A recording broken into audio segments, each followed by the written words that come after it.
নির্বাচন নিয়ে সন্ত্রাস করলে সমুচিত জবাব দেওয়া হবে বলে জানিয়েছেন জামাতের আমির ডাক্তার শফিকুর রহমান। শেরপুরে নির্বাচনী সমাবেশে তিনি বলেন, প্রশাসন যদি সন্ত্রাসীদের বিরুদ্ধে ব্যবস্থা না নেয় তাহলে জনগণই তার জবাব দিতে বাধ্য হবে। শফিকুর রহমান বলেন, জামাতের ধৈর্যের পরীক্ষা নিতে আসবেন না। মায়েদের গায়ে হাত দিলে কাউকে ছাড় দেয়া হবে না। এর আগে শেরপুরের প্রতিপক্ষের হামলায় নিহত ঝিনাইগাতী উপজেলা জামাতের সেক্রেটারি মাওলানা রেজাউল করিমের কবর জিয়ারত করেন ডাক্তার শফিকুর রহমান। নির্বাচন নিয়ে কেউ যদি সন্ত্রাস চালাতে চায় তাহলে আল্লাহর উপর ভরসা করে সমান পরিমাণ জবাব দিবেন, বেশি দিতে চাইবেন না। তবে নিজে জবাব দেওয়ার আগে অবশ্যই যথাযথ কর্তৃপক্ষ এবং প্রশাসনকে অবহিত করবেন।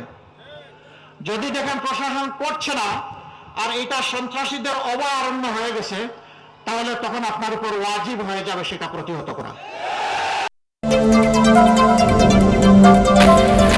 দীর্ঘ ২১ বছর পর কাল খুলনায় নির্বাচনী প্রচারণা চালাবেন বিএনপি চেয়ারম্যান তারেক রহমান। তার আগমন উপলক্ষে নতুন রূপে সাজতে শুরু করেছে খুলনা শহর। দলীয় প্রধানকে স্বাগত জানাতে এরই মধ্যে সব প্রস্তুতি নিয়েছে জেলা বিএনপি সহ অঙ্গ সংগঠন।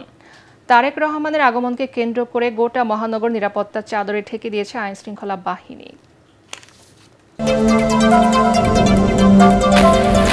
জামাতের আমিরের ভেরিফাইড এক্স অ্যাকাউন্ট থেকে নারীদের নিয়ে করা পোস্টটি সত্যি হলে তীব্র নিন্দা জানায় বিএনপি।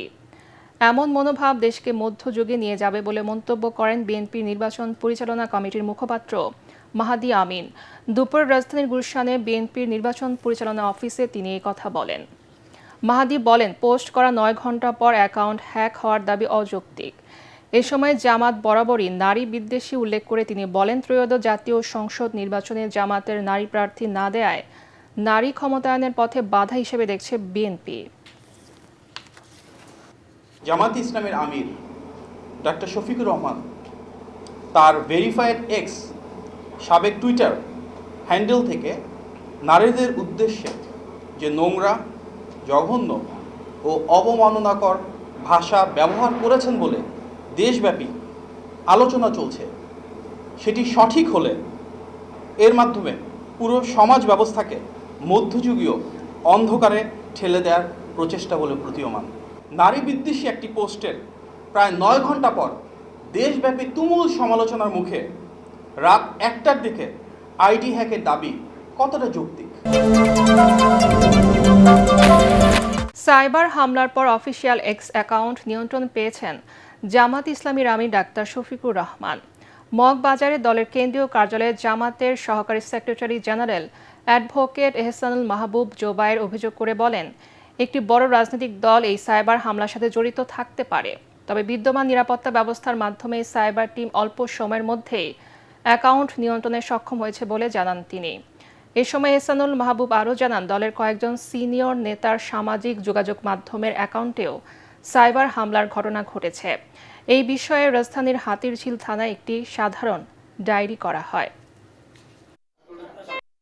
আমাদের সম্মানিত আমিরে জামাতের যে টুইটার অ্যাকাউন্ট এক্স, যেটা নতুন হয়েছে না, সেই টুইটার অ্যাকাউন্ট অত্যন্ত ষড়যন্ত্রমূলকভাবে কে বা কারা সেটা হ্যাক করেছে।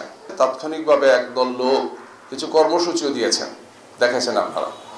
তো আমাদের গভীর আশঙ্কা যে এগুলোর সাথে বিশেষ একটি দল বা তাদের সাইবার টিমের কিছু চক্রান্ত এবং ষড়যন্ত্রকারী ব্যক্তিরা জড়িত আছেন, আমরা সেটা মনে করছি।